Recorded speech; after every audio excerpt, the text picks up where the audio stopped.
আজকে আমি চলে আসলাম নতুন একটা বিরিয়ানির দোকানের সন্ধান নিয়ে। আজকে আমি চলে এসেছি দত্তপুকুর তেঁতুলতলা ইউকো ব্যাংকের পাশে থাকা এই রেস্টুরেন্টের নাম মিম বিরিয়ানি। তো এখানে এসে দেখছি এখানকার অ্যাম্বিয়েন্সটা অনেক সুন্দর এবং খুব সুন্দর ডেকোরেশনে সাজানো। তো ফাইনালি আমরা অর্ডার করে দিয়েছি 3 প্লেট চিকেন বিরিয়ানি। তো আমরা এখন অপেক্ষায় আছি চিকেন বিরিয়ানিটা আসার। তো গাইস, আসলে চিকেন বিরিয়ানিটা খেয়ে রিভিউ দেবো এখানকার বিরিয়ানি খেতে কেমন। তো এখানে 1 প্লেট রাইস আছে। তো রাইসের কোয়ান্টিটিটা অনেকটাই আছে। সাথে ছিল 1 পিস আলু এবং একটি চিকেন এবং সাথে ছিল স্যালাড। তো গাইস, চলো বিরিয়ানিটা ট্রাই করে দেখা যাক এখানকার বিরিয়ানি খেতে কেমন। তো গাইস, প্রথমে আলুটা ভাঙলাম। আলুটা ভেঙে দেখছি যে একটু হার্ড আছে।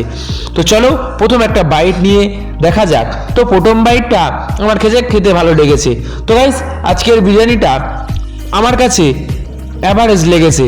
তো এখানে যদি রাইসটা আরেকটু নরম হতো তাহলে ভালো হতো, আর আলুটা একটু হার্ড ছিল, একটু সফট হলে ভালো হতো।